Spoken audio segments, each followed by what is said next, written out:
Et Arthur Keller, dont j'ai déjà parlé, est très intéressant dans comment il raconte les choses.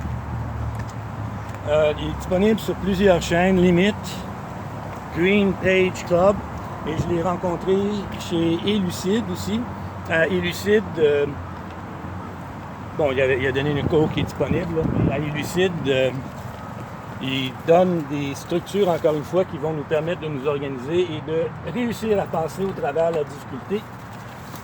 Et une des choses les plus importantes dont il est question, c'est de promouvoir une agriculture de très grande proximité, parce qu'actuellement, avec la délocalisation, on n'y arrivera pas, c'est pas faisable. Par exemple, les autos électriques, ils consomment beaucoup plus de cuivre qu'une voiture à essence. Sauf que le pays qui est le plus grand producteur de cuivre actuellement sur la planète a le choix entre deux choses. Ou bien conserver l'eau potable pour que la population s'en serve pour se sustenter, pour se déshydrater, et que la population s'en serve pour l'agriculture locale nécessaire à leur survie. Ou bien ils peuvent utiliser cette eau-là pour traiter le cuivre, le raffiner. Fait que si on est avec une civilisation qui dépend du cuivre à ce point-là, puis que les pays qui sont producteurs n'ont pas l'eau nécessaire pour produire le cuivre, bien ça se peut que les autres au Chili, du jour au lendemain, vont décider que du cuivre, on n'en fabrique plus, on n'en sort plus. La population est en train de crever, fait que that's it. Fait que si on parle d'effondrement brutal, le jour où le Chili va décider qu'on garde l'eau pour la population, bien il n'y aura plus de cuivre en circulation. Ça va simplement être ça. Puis arrêtez de dire qu'il y a toujours des ressources ailleurs et autres patentes de même. Ça fait hyper longtemps qu'on le sait que les ressources sont limitées. Le CAV qui dit ça, c'est en 1825 qu'on a des ressources illimitées. Puis déjà après la Première Guerre mondiale, il y avait des cris d'alarme qui sortaient un peu partout pour dire on est dans le pétrin, on en consomme trop vite, on a des problèmes, ça ne sera pas soutenable. Et les seuils critiques ont été dépassés dans les années 70.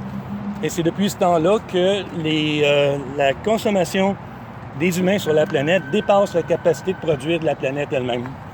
Fait que ça fait quand même longtemps, 1970, là, la plupart d'entre vous, vous n'étiez pas nés.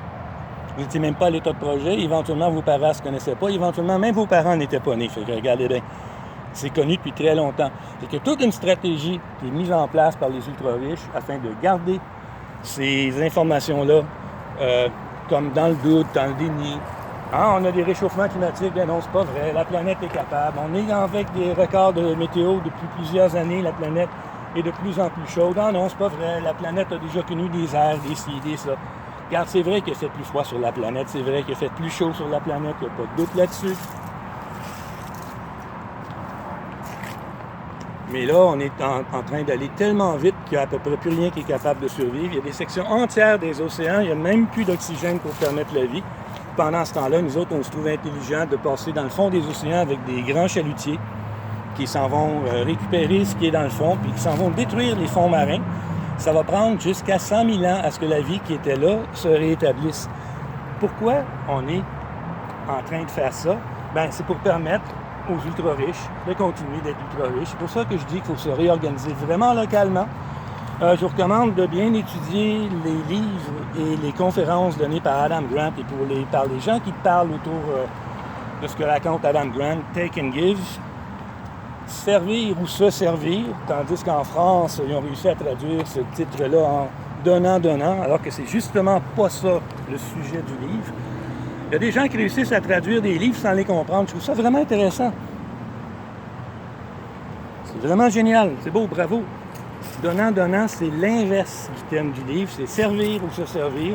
Et là, il va falloir réorganiser la société autour de gens qui désirent servir.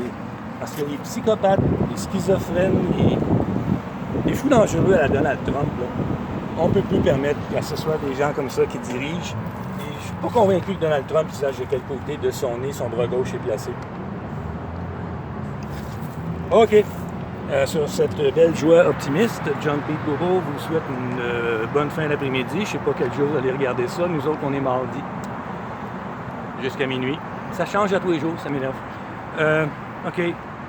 John Pete Bobo sur TikTok, sur YouTube. Vous avez Gmail et Hotmail pour entrer en contact. Là, pour l'instant, on est à nos débuts. Mais les techniques vont changer, la méthode va changer, les prises de vue vont changer, le matériel va être augmenté. C'est sûr que si vous mettez des likes, si vous votez, si vous transmettez ces vidéos-là à d'autres personnes, mettez-les sur Facebook, je m'en fiche. Rendez ça visible. C'est sûr qu'avec le temps, on va être capable d'aller de plus en plus loin. Et puis moi, ma job, c'est de trouver des références sur tous les sujets qui vous intéressent, faire en sorte que ces références-là soient bonnes, puis que vous ayez de la bonne documentation pour travailler à vos idées. Bonne chance avec la vie.